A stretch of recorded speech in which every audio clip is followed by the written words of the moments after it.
Hey guys, welcome back to Frost Gaming. This video is going to be a little bit different than what the CPU video was.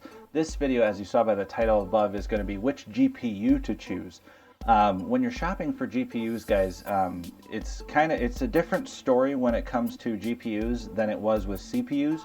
I know Intel CPUs are a little bit better than AMD CPUs. I mean, if you want to go with AMD, just a little bit cheaper, whatever. But as for GPUs go, they're pretty much equal. One of the biggest names out there is going to be AMD, and it's going to be NVIDIA is going to be the other company that you're going to choose from. Now, a bunch of other companies such as Asus, Zotac, Gigabyte, they all make their own versions of these cards. But I'd say on the NVIDIA side, they make more versions of it than the AMD side.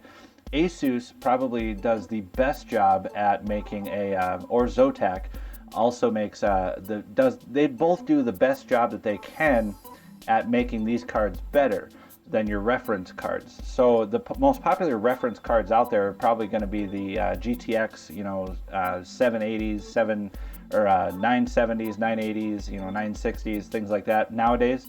NVIDIA has always been a little bit more popular than AMD as far as graphics cards go.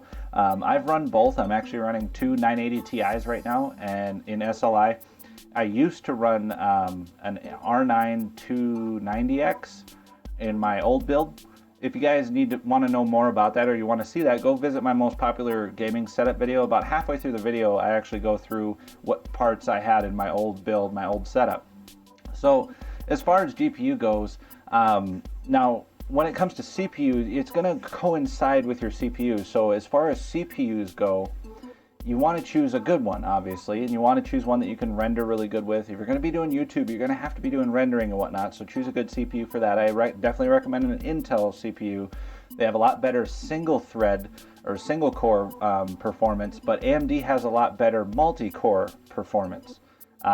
So choose whatever CPU you want. Now next up is going to be your GPU. Your GPU, if you want to play a lot of games on PC and if you want to render videos quickly and whatnot, it's going to depend on your GPU a lot, just as much as it does your CPU. Now, the GPU is going to be done for graphics.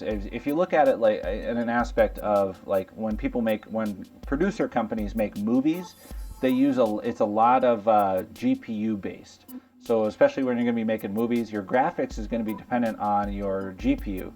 And the rendering side of it is going to be more along the CPU.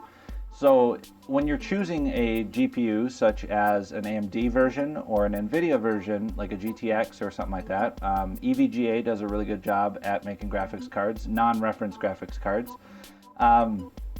You want to choose something with really good VRAM. So you want to choose something with a good core clock, usually above 1,000 megahertz on the core clock.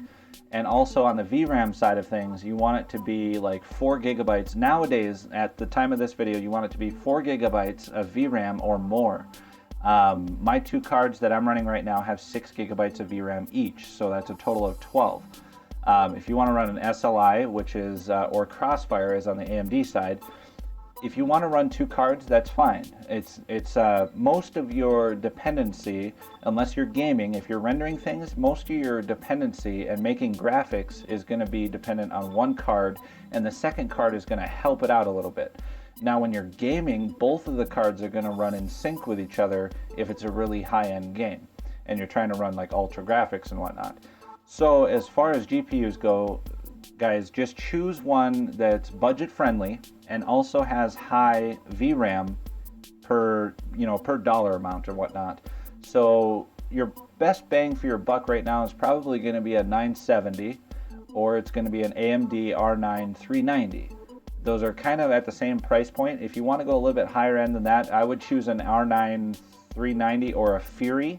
I would go with a Fury or a Nano if you have a smaller build like a mini ITX or something like that. Or if you have a little bit bigger case and you're not too worried about heat consumption and whatnot, go with a 980 or a 980 Ti. So that's the best input that I can give you guys. Definitely don't go with a reference card. You're going to want to spend the extra 20 or 30 bucks or whatever it is to get a non-reference card. Sometimes they can cost $100 more. It all depends.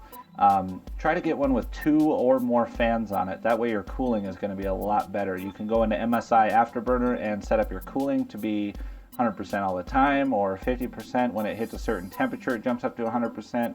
You can kind of tweak all those volumes and whatnot. So if you guys want to know a little bit more, make sure to ask me in the comments down below. If you guys are sticking around and you want to stick around and see more videos in the future, make sure to subscribe to the channel and like this video, comment down below what you guys think, and we'll see you guys in the next one. Stay frosty.